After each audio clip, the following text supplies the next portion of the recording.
Well, good morning. Welcome to Debbie's Back Porch. So glad to have you with us. We're going to do something a little bit different today. I want to talk about some information we've recently gotten about new CDC guidelines on face coverings. Now, I'm not saying face mask, I'm saying face coverings. And I'm going to show you how to make some face coverings and talk a little bit about how to use them and how to use other equipment. Now, in this time of social distancing, I just want to tell you that it would be absolutely rude on your part to make comments about my hair. I rarely style my hair anymore when there's no pandemic, and during the pandemic, why bother? So let's get started and we'll talk a little about being safe. Now, as it happens, I always have some things that you consider personal protective equipment around my house because I use them for other things and because I have cared for folks who had to have that little extra layer of protection here in my home. So I have them, and I'm going to show you what I have and why you don't need to buy it. Not for personal protection. These are some procedural masks. Now, these are not N95 masks. These are not going to offer you a lot of personal protection. These are to protect people from you, and I have them because I have a family member who was in chemo, and you had to put them on at the front door of the clinic, and everybody wore them at the front door of the clinic to protect everybody else. They don't protect you, they protect other folks. I keep gloves here, even when there is no pandemic, because I use them for cooking in videos and when I'm handling meat and different kinds of poultry. So I keep these. These are fine. They're kind of expensive to use in the amount you would have to use to protect you from coronavirus if you go out, and you're not supposed to be going out, but if you have to go out. I mean, these do not replace social distancing. If you have to go out, you want to wear some kind of gloves, and there's a right way to do it and a wrong way to do it to protect you. And I did consult with a friend who is a doctor about the right way to use these. So I'm going to take two of them out. And I'm not suggesting you buy these, by the way. I'm going to show you something else to use. But you do want to have some hand coverings along with a face covering, because we know that the virus lives on surfaces for some period of time, different surfaces, different periods. So if you go out and you're in a store, because you have to, because there was no other way for you to get what you absolutely needed, because otherwise you would be social distancing and you're still staying 6 feet away from people, wear some kind of gloves, hand coverings. And you don't want to leave any of your tissue, and you don't want to pick up anybody else's. So when you wear them, you want to carry a bag of these in your car. When you leave the establishment, you want to take them off. And you want to take them off without contaminating your hands. So when you leave the store, take them off using the inside of the glove for you to handle, and discard them. Never take them back into your vehicle. Now, what I'm going to suggest you might think about buying are two things. One is actual food service gloves. They're disposable. They're much cheaper. You're not going to be taking away supplies that nurses and doctors could use. You can also buy these washable little plain cotton gloves. They actually cost $1 a pair. You can get them on Amazon. They're not very thick, but they will prevent the transmission of germs from hard surfaces. When you put them on and wear them, you're going to do the same thing you do with the plastic gloves, the nitrile gloves, but you're not going to throw them away. You're going to take them off in the same manner.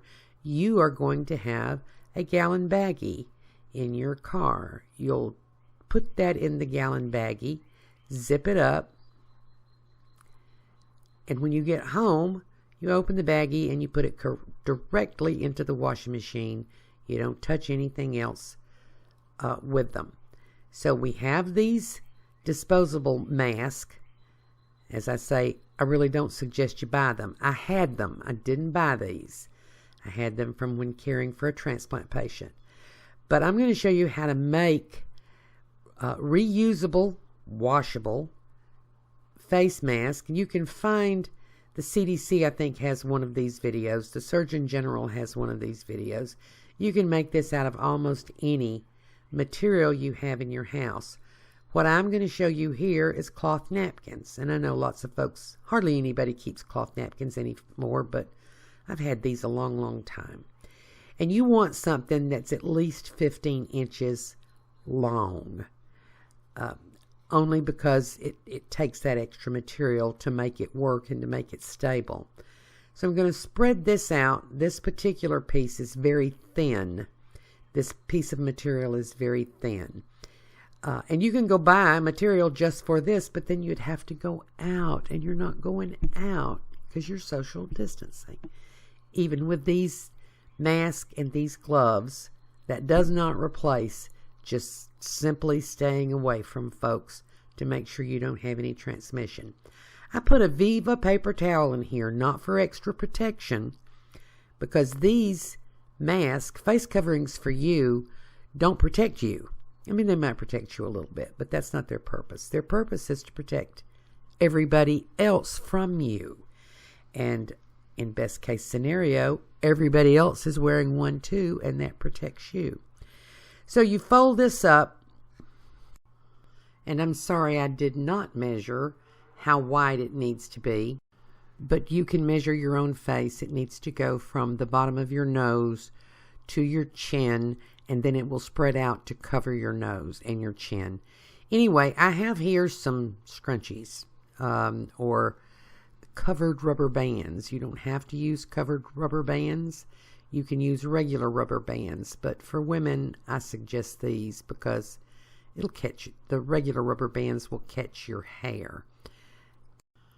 But the regular rubber bands will work, and if you don't have scrunchies, don't go out to buy them because you're social distancing. If you can have them delivered, that's okay.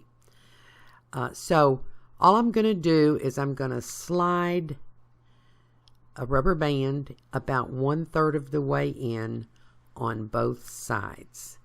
And you'll practice. You'll get the right distance to fit your face. But I've slid those in. Now, I'm going to fold them over at the rubber band place. Whoops. And tuck one end into the other. Now, most of the directions I've seen for doing this, and from the Surgeon General and whatever, they didn't use anything to hold that together.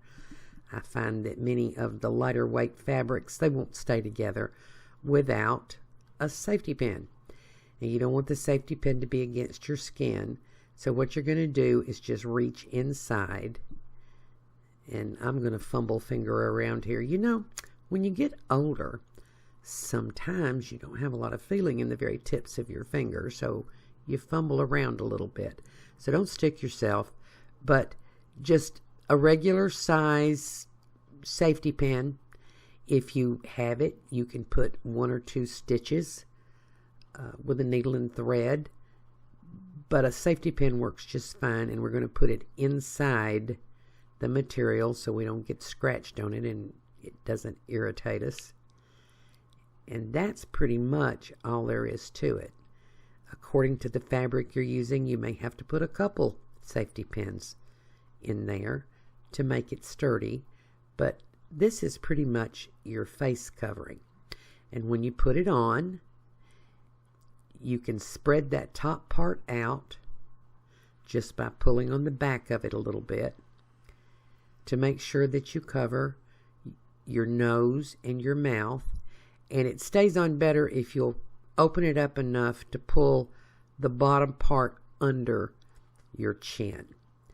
So this is a perfectly serviceable face covering to help protect the people around you from your sneezing and your coughing or the effluvia from your conversation, assuming you're that close to anybody. Again, this is not going to protect you to any great extent. Let me show you another one. I have a whole bunch of plain white hand towels that I use because, as I said, told you earlier, I had someone here who was in chemo after a transplant. So we had individual hand towels, and we each one used only our own hand towel. So I have lots of them. They go right in the washing machine. They get bleached, which will sterilize them. Well, it'll sanitize them. It won't sterilize them. Those are two different terms. They mean two different things. It will sanitize them. And I didn't put a paper towel in this because this material doesn't need anything to make it a little bit stiffer.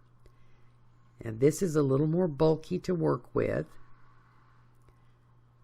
You know, if you really want to be cool, you can put some kind of a design on the front of it, or you can use a piece of cloth that has a design on it. You might get away with not using a safety pin on this, but I'm going to go ahead and put a safety pin on it just to make sure it doesn't come apart while I'm in the middle of Kroger or something. No, I'm not going to Kroger. I have groceries delivered, and my kids leave care packages on my front porch, but they don't come in because they're out in public and because they love me.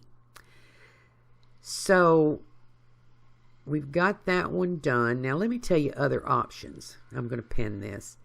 Here are some other options. If you don't want to go out, you just want to you don't want to go out shopping to buy anything, and you don't order online. If you have an old sheet that you're not going to use anymore, wash it, sanitize it, cut it into pieces that are big enough. As I say, 15 inches at least. 21 inches is going to give you plenty of room to tuck it. You don't have to hem it. It won't last as long if you don't hem it, but you don't have to hem it. Old pillowcases, dish towels that are nice and clean, flour sack towels. You don't have to make this thick enough to keep the world out of your nose. What you want to do is to keep your tissue, your sputum, your germs to yourself. And we're going to hope that everybody else keeps their germs to themselves. You know, I find that people are not as open to community pressure as they used to be. But if everybody in the room, in the grocery store, in the pharmacy, wherever you find that you have to go, has on a face covering and you don't, maybe that'll give you the hint. Everybody needs to wear a face covering when they have to go out. You know, we're not going to be quarantined forever, but we do need to observe the rules for a little while. That's so this will end quicker. I have one more I'm going to show you. This is also a napkin. It's, I think, 22 inches wide. So it's a little bit easier to work with when you start folding it. Again, I'm using the paper towel. While I make this one, let me do a little further explanation about how to use them. So you want to have some kind of a sealable plastic bag. Maybe you could use a pillowcase, but a sealable plastic bag, and the seal, you know, could be a baggy tie, it could be a Ziploc, but something you can seal up. And I'm assuming when you go out, you have a car or you're in someone's car. You may be on public transportation. You'll just adjust this to that. You want to put your mask on before you go in, before you encounter other people.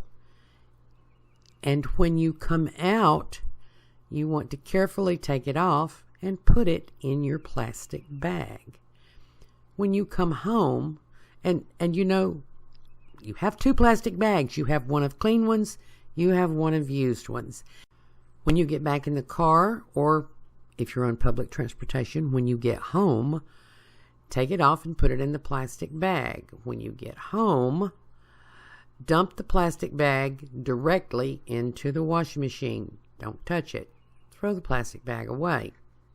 Is this procedure 100% foolproof? Will it protect you 100%?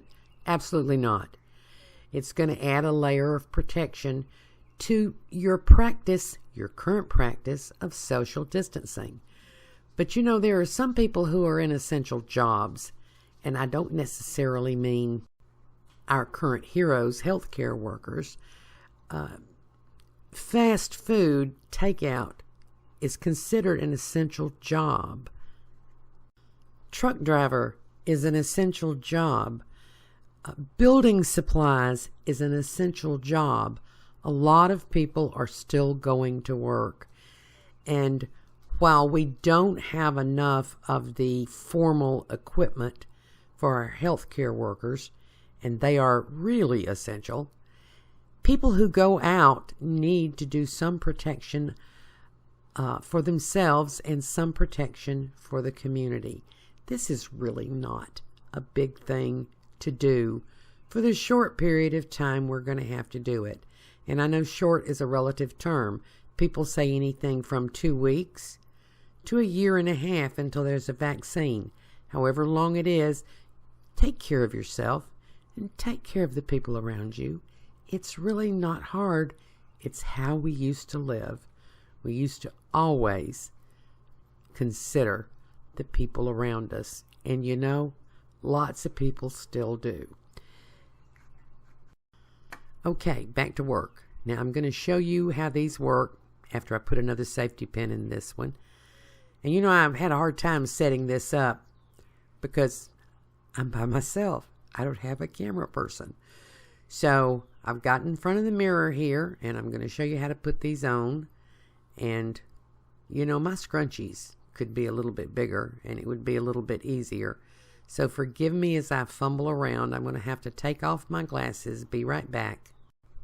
Okay, so my glasses were preventing the rubber bands from fitting around my ears. And you'll see this is the reason I want some covered rubber bands, because your hair can get caught in the other one. So got them on. Let me put my glasses back on, and the glasses will kind of help hold it. And then if you need to spread it out to get full protection, do that.